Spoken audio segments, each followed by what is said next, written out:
It was supposed to be a regular Thursday morning for Ethan Carter, a 34-year-old welder living in a quiet cul-de-sac in Pine Grove, Oregon. He was running late, gulping down lukewarm coffee before snatching his keys and hurrying out to his beloved, weathered Ford F-150, a rusty, battle-scarred beast he'd driven since high school.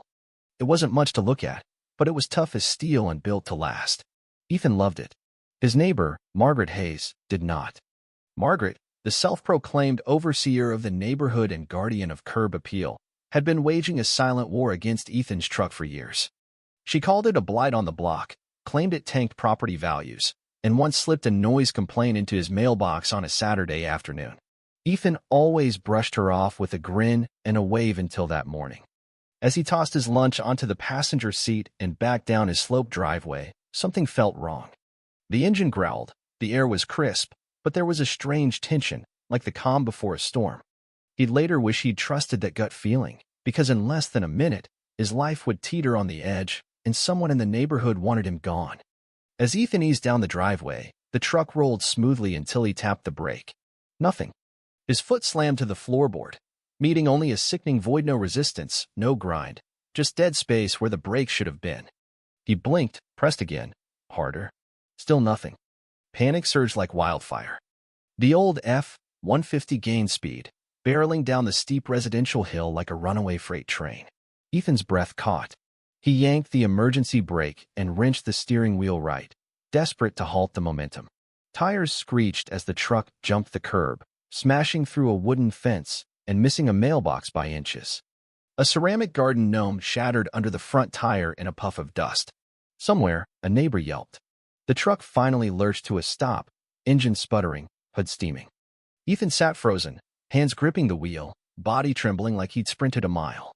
Neighbors emerged in bathrobes and slippers, murmuring like they'd stumbled onto a MOV set. And there, on her porch, stood Margaret Hayes in a mint green tracksuit, arms crossed like a general surveying a battlefield. She wasn't shocked. She wasn't worried. She was smirking. That smirk unnerved Ethan more than the crash. As he climbed out, unsteady, he caught Margaret glancing at something on her lawn.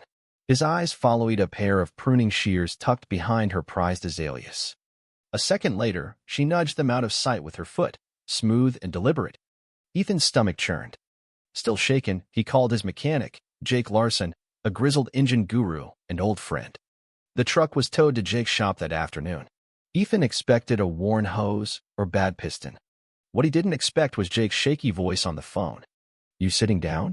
Jake asked. "Yeah, why?" Jake exhaled. "Your brake line didn't fail, Ethan. It was cut. Clean. No corrosion. Someone used a tool."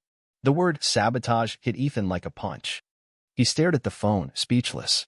Jake sent a photo, a precise slice through the rear brake line, like a ribbon snipped at a ceremony. Ethan's pulse thundered. If he hadn't reacted fast, if that delivery van had crossed the intersection a second sooner, he'd be dead or someone else would be. Only one person had ever openly despised his truck. Only one person called it a hazard at HOA meetings. Only one person had slipped a typed note under his door 2 days earlier. "If you don't get rid of that junk heap, someone else will." Margaret Hayes. Ethan barely slept that night, his mind spiraling between rage, fear, and disbelief. Someone had tried to kill him, and he was almost certain it was Margaret, the queen of passive-aggressive notes and veiled threats. But suspicion wasn't proof. That's when he thought of his younger brother, Caleb Carter, a quiet genius who designed defense systems for the military. Caleb didn't just build tanks. He engineered tech to survive explosions and hacks. When Ethan called and explained, Caleb didn't hesitate. He was at Ethan's door by dusk with a GoPro, a bag of gadgets, and a gleam in his eye that promised something wild was coming. "She cut your brakes?" Caleb asked, circling the wrecked truck. This wasn't a prank, man. This was attempted murder. "We're setting a trap." Ethan raised an eyebrow. "Like cameras?" Caleb grinned. "Way better." From his bag, he pulled what looked like a cross between military gear and prank supplies. Fake hydraulic tubes, pressure sensors, a speaker, motion detectors, and a canister of red smoke dye. Caleb called it the decoy rig. The plan? Turn an old, non-running pickup in Ethan's backyard a rusted Hiskinto, a shiny bait truck. They'd repaint it, polish the tires, and park it in Margaret's line of sight, a gleaming taunt. Under the hood, Caleb wired a fake brake system rigged with pressurized red smoke and motion sensors. Anyone who tampered would trigger a die blast, a blaring speaker shouting, "Step away from the vehicle. You are being recorded," and 4 hidden HD cameras disguised as garden lights. For flair, Caleb added a leaf-covered kiddie pool filled with molasses and glitter behind the wheel. It was CIA-level tech for a suburban sting. They worked all weekend. Caleb soldered wires like he was briefing the Pentagon. Ethan painted the truck midnight blue with silver trim, adding a fake security light and a license plate reading N0TG0NE. Monday morning, they parked it where Margaret's kitchen window had a clear VYEW. Ethan washed it with theatrical flair, humming loudly. "New brakes, hope they stay that way." Margaret didn't appear, but her curtains twitched. She was watching. That night, Ethan and Caleb waited in the garage, the decoy rig armed, cameras lit. At 2:36 a.m., the motion sensor pinged. Caleb leaned forward, eyes on the screen. "Showtime," he whispered. On the monitor, Margaret Hayes crept from her side door, dressed in black hoodie, gloves, leggings clutching a flashlight and hedge clippers. Ethan's jaw clenched. She scanned the street, crouched, and slunk across her lawn like a spy. She reached the decoy truck, knelt beneath it, and snipped. Boom. The smoke canister erupted, spraying red dye from the wheel well like a geyser. The speaker blared, "Step away from the vehicle. You are being recorded." Margaret shrieked, stumbling back into the molasses glitter pool. It swallowed her shoes, gluing her in place. She slipped, flailing, landing face first in the sticky mess. The cameras caught it all, her panicked face, the clippers flying, the dye swirling, the glitter coating her hoodie. It was a cartoon caper gone wrong. Neighbors' lights flicked on. Phones appeared. One guy in pajamas muttered, "Is that the lady who yelled at my dog?" Margaret, drenched in glitter, claimed she was checking for leaks, but it was hard to buy when she looked like a disco ball. Police arrived, and this time, they didn't shrug. With HD footage, clippers in hand, and Margaret's prior threats, it was a slam dunk. She screamed about setups and glitter warfare, but the officer just smirked. "Ma'am, you're coming with us." As Margaret was led away, she yelled, "This neighborhood's a conspiracy." Caleb replied coolly.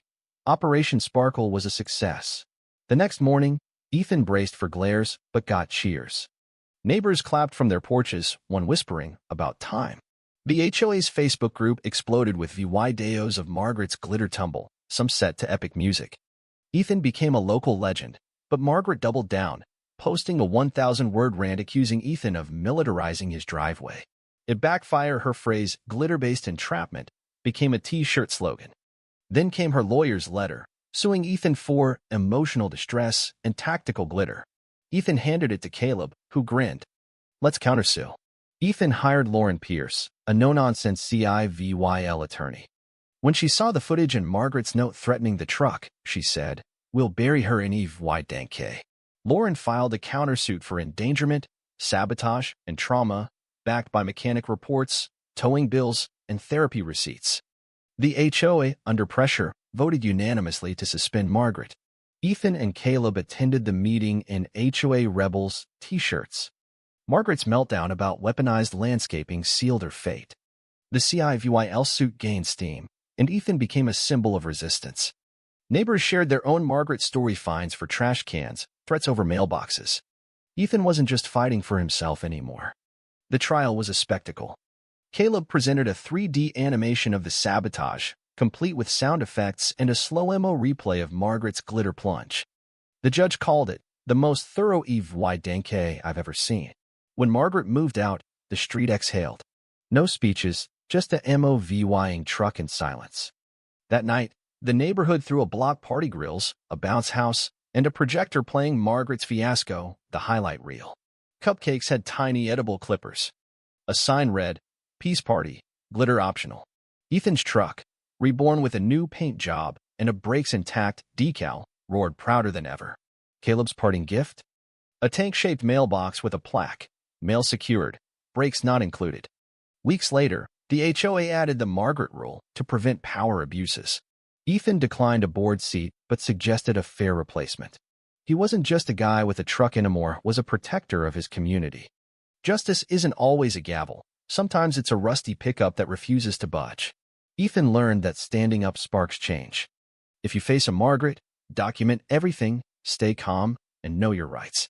One voice can shift a neighborhood, because truth, with resolve, drowns out fear.